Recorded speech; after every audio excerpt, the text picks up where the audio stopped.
Safely back home from his trip to Ukraine, Colm joins us now from Rome. Colm, what a powerful report. And since the war began, you have been to Ukraine 3 times to report for EWTN News, this time on this second anniversary. Tell us about the change in the mood that you've seen since your earlier trips. Hi, Catherine. Great to talk to you. And you're right, the mood is much different. When I first went there was definitely an atmosphere that the people were expecting a quick and a definite victory over Russia, and particularly with the international community really rallying behind them, government officials and world leaders even coming to Kiev. So between then and now, the atmosphere has certainly changed because remember, you saw in that video clip there, the flags flying in those graveyards that are popping up all over Ukraine. Young people in particular are seeing this and they're sharing it on social media. And then you have rumors of the numbers, the amount of men that they have lost so far in this after 2 years.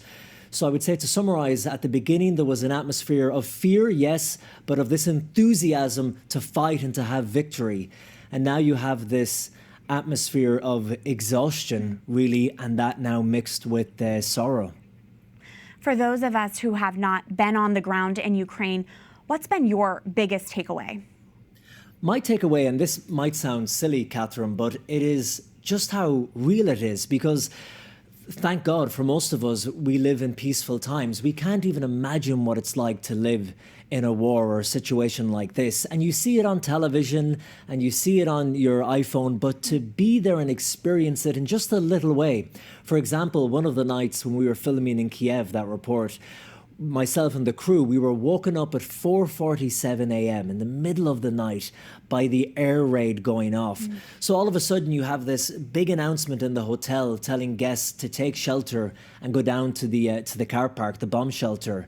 I open the window and you hear the air raid siren sounding over Kiev, a very eerie sound that you just know from movies.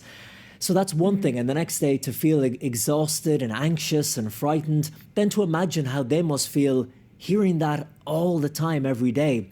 And the other thing, Catherine, that made it very real was talking to the young people our own age who are facing conscription and who really do not want to go. Again, at the start, there was a great enthusiasm. Those who wanted to fight went to the front line.